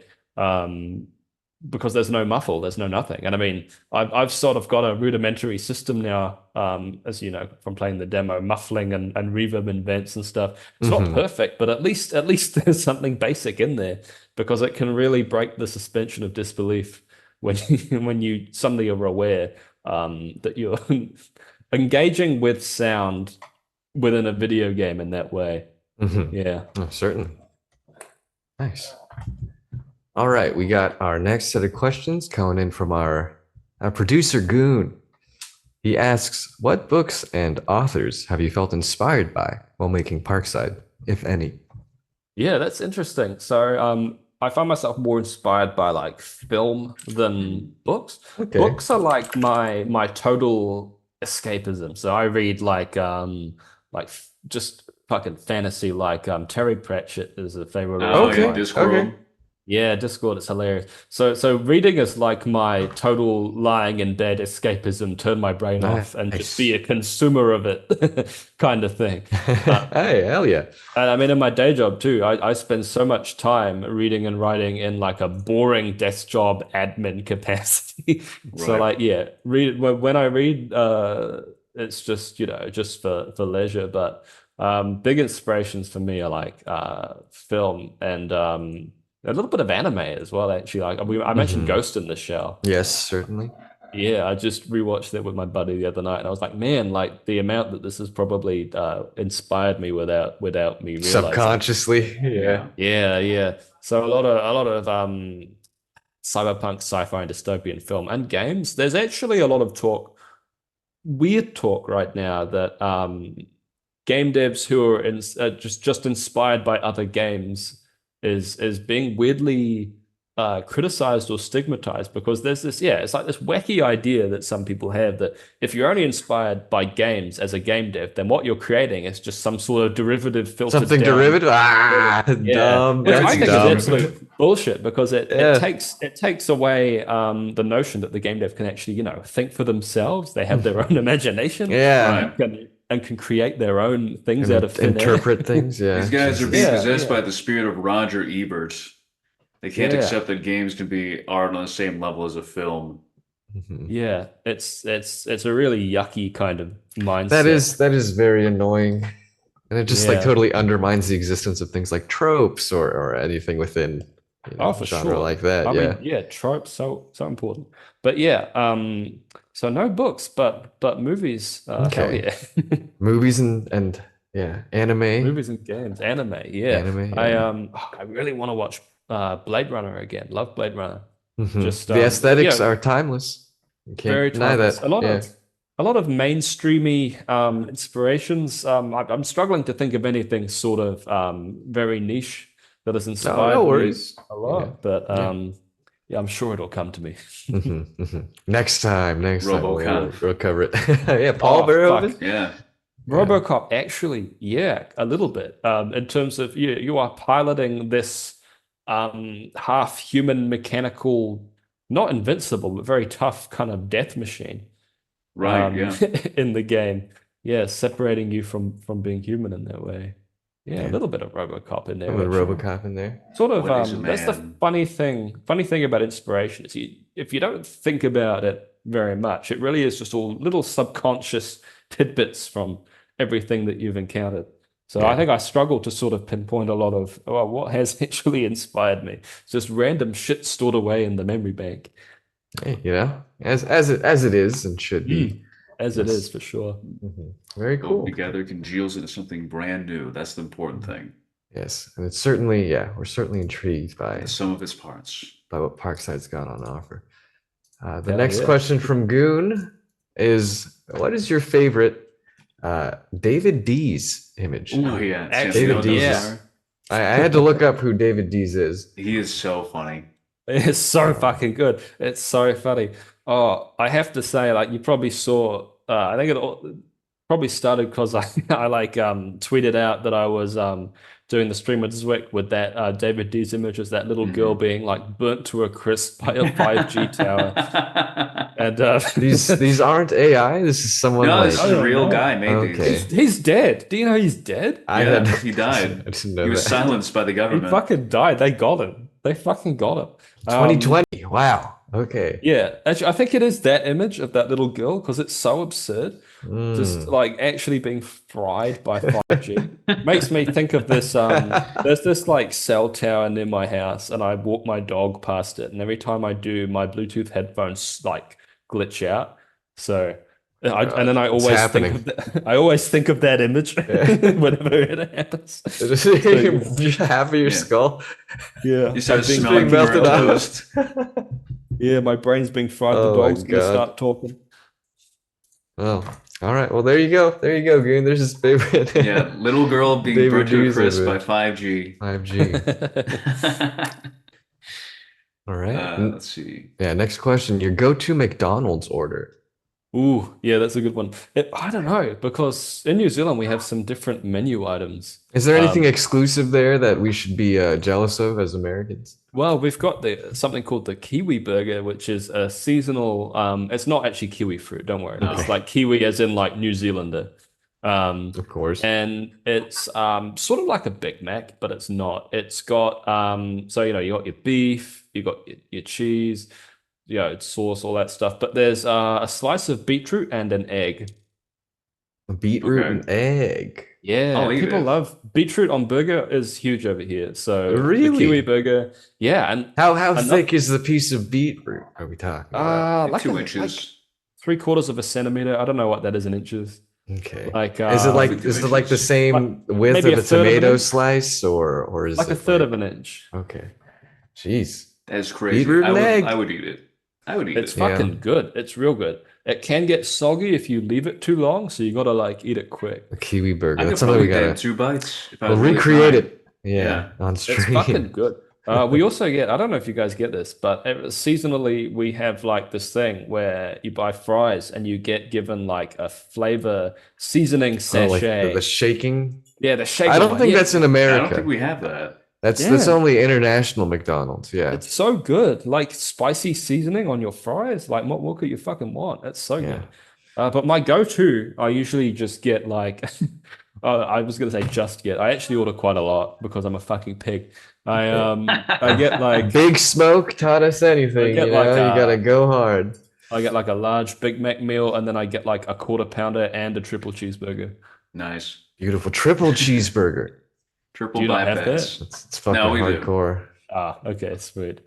Yeah, and then I just fucking scoff it all down. I feel like shit afterwards, but it's worth Yeah, it. it's the process. Nice. Yeah. I wish Yeah. I wish I could do that right now, to be honest with you. Yeah, as soon as this recording ends, Nick's gonna be Yeah. going to the drive-thru. I'm gonna go into Oh, my yeah. fiance's room. She's playing Left 4 Dead. I'm gonna be like, hey, can you drive McDonald's real quick? I'm real hungry Oh, after that recording. hungry, yeah. You gotta It's support like the my, arts. it's like my wife can only eat like 3/4 of a burger and she's full, and then she looks over and I'm just gorging myself. Yeah. And then You're I end up already- finishing her food as well. I was gonna say your It's hands your already duty, it's your reaching out. job, yeah. I don't know where it goes. I'm like a skinny man. It just goes to the brain and it comes out as You know, PARKSIDE. it's coming out as Yeah. PARKSIDE, yeah, exactly. It's going to fuel policemen. Incredible. That's how he's so strong. Sponsored Yeah. by McDonald's, baby. Yeah, the American culture that's marinated in those burgers. They'll make a coming Happy out. Meal toy and Yeah. it's a gun.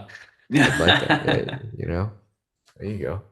All right, I don't know about this next question. This podcast does get edited. We're not live, so we can't kind of break the go behind the I curtain. think right? this is fine. I think this isn't. He said there's no holds barred. I'm not above this. Give it to me. All right, all right. Well, next question from Goon. He asks, or he says, so you've held reservations in the past on revealing this, but when was the last time you accidentally shat yourself? And was it when Okay, you last so- ordered McDonald's? I'll set the scene. Actually, it was quite a long time ago. I'll set the scene. Oh, excellent. I'm glad. I was sleeping soundly in bed, Oh, and no. I was sleeping on my front, and I was dreaming. Oh, like on your belly? You're like Yeah, I face was on my down? belly. I was on my belly, totally, completely on my belly. And I was dreaming, and I think I dreamt that I was shitting, and then I had that like hindbrain alert that you're doing it in real life. You need to wake up. This is a dream. Holy And I shit. did. And it was actually a miracle because I had shit and I was still like lying planked on my front. Mhm, But yeah, it had just like I'm not gonna like totally graphically describe it. but it That's was like we like could censor it, you know. it was like the accident was contained to my butt cheeks, Okay. and I managed to like throw the duvet off while still lying on my front and like slide kinda my way off the bed. Army Right. crawl to the toilet or something. Yeah, Prevent yeah, any pretty much. saturation of the But mattress. Yeah. unfortunately, it was not a solid bowel movement. It was. Ooh, that's It rough. was- I was, it I was was gonna less- ask, it like, was did you at less least get like some solid. inches, like some height? No, See, it now was. that's funny. That's Yeah. like Nutty Professor stuff. That is funny. It wasn't good, but the miraculous thing was it didn't get on any of the bedding. That is miraculous. Yeah. So Cause for celebration. I just had to clean off and get back into bed, and like nothing happened. Wow. Wow. So sometimes good things do happen. Some good Very things nice. do You happen. prevented Yeah. complete saturation. Yeah, more It's incentive to terrifying. sleep on your front, you know. Maybe It's I'll sleep on terrifying. my front one of these days. More incentive to give yourself late onset SIDS. Yeah. It's scary when do you ever dream that you're pissing? I never Um, dream. I mean, Oh. yes, I've certainly experienced the dream of pissing. I feel like it happened to me enough times as a kid where I'm like, I know like the difference. I'm like, oh, I need to get up. You Yeah. know, so It's I do not crazy. Like- soil like- myself. When you But I've when never you're shat pissing, myself you- in my sleep. That's Yeah. That shit was fucked up. It was bad. Oh man, I must literally say- a waking nightmare. Yeah. Yeah, wow. God, podcasting just brings you so close to people you've I never know. met before. Yeah, our dear viewers, close little listeners. friend D Hard. Yeah. Yeah. Well, thank you for getting so real with us there. And That's good. That's fine. last question coming in from Goon: is your favorite cult fun fact or favorite cult leader? Okay. Did you know there is a gigantic fundamentalist Christian cult in New Zealand? No. No, Well, now you do. There's- international. What are they called? they are just in the South Island of New Zealand, near a little town called Greymouth on the west coast, and they're called Gloria Vale Christian Community, and there's several hundred of them. They're actually very weird. There were some documentaries on our national TV channel. I think they're on YouTube about Gloria Vale. I think they're getting in trouble at the moment. They're very sketchy.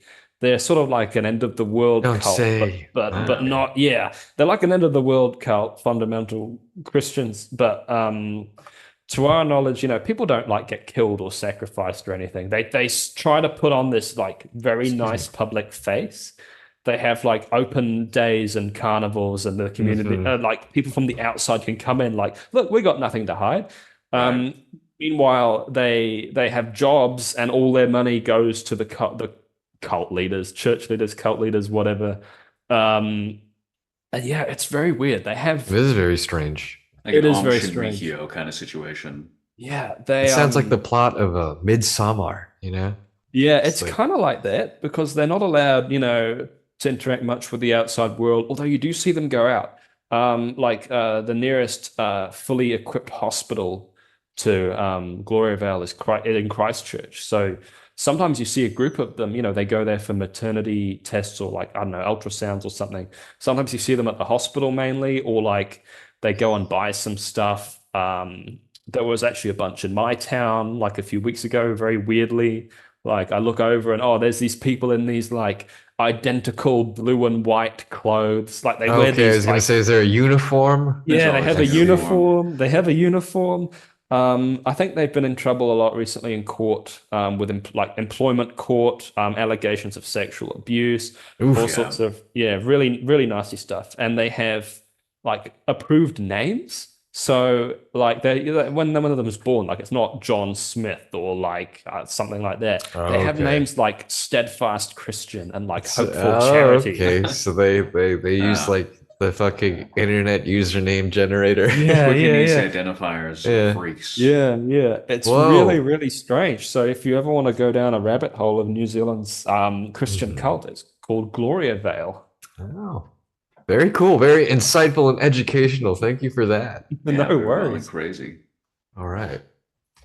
And with that brings us to the end of our questions. Unless Nick, you've got any burning questions you'd like to ask Connor before we get into plug-in getting What the do you think plug in. about this appearance on a scale of 1 to 10? How much did you enjoy it?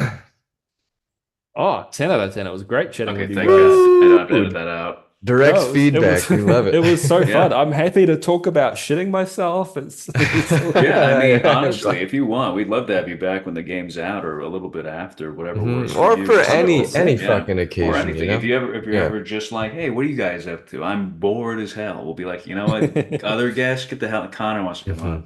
Hell yeah, Exactly. buddy. Yeah, no worries. When it's a bit closer to release or when it's out, just I'll get in touch. We can chat For again. That would sure. be awesome. Certainly. And like I Certainly. said, Sam and I will probably be playing Slot Simulator this upcoming week if you want to Oh endure yeah. that. Yeah, Slot yeah. Simulator Sweet. 2. I Mhm. hope you enjoy it. Yeah, the Yeah. second one is definitely more of a game, but it still has that That's an ambient uncanny. experience. The first one Yeah, was, yeah. yeah. Okay, right on. Well, I think my last question. Um, I didn't kind of really, cover your perspective on the immersive sim scene of these last few years. I suppose, is there Mm. anything you're looking forward to within the genre coming out, or anything that you played that has come out recently that is modern that you feel Oh yeah, embraces kind of the immersive sim philosophy? Yeah, anything like that for absolutely. you? Yeah, because I mentioned I've got quite a lot of buddies making immersive sims now, and one demo that's really good, Aquametsis on Steam. I'll put a link to that. It's really cool immersive sim, made by a good buddy of mine, and it's got someone else working on it too. Like it's just so good.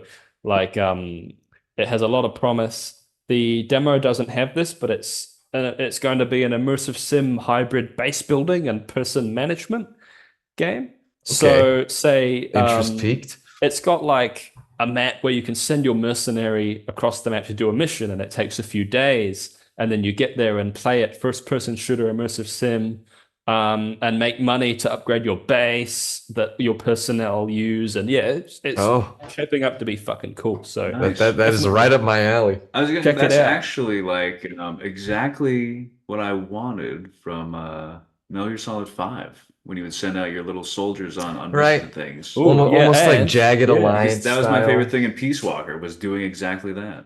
Yeah. And the setting as well is all these like similar to Metal Gear Solid, the ocean platform. It's all like ocean platform, Oh, ocean base yeah. style, Big like shell, water world Yeah. mother type base, thing. whatever. Very Yeah, good. so Very check that good. out. And What's yeah, this got one some called? other How do you spell that? Aquametsis. Mhm. Aquametsis. And it's fucking Okay. awesome. On Too Steam. many too Nice. many good immersive sims to really talk about. What a great Yeah. problem to have. I know. Truly. I Seem know, all that but good. that's the one I really want to talk about because my buddy, the demo just came out recently, and my buddy and the other dev have worked really hard on that. So definitely check it Okay. out. Yeah. Yeah. Absolutely. Definitely piques my interest. And yeah. Okay. Aside from that, viewers, listeners, if they're looking to get their hands or eyeballs on your game, Parkside Decayed Soul Manipulation. It's on Steam right now. You can wishlist it. You can go play a demo. You Um, should. highly recommend it. Is there a Discord or anything that people can jump into, or any Oh social no, media or a I've thought about a website? Discord. Discord maybe one day. Website Discord. Website Twitter.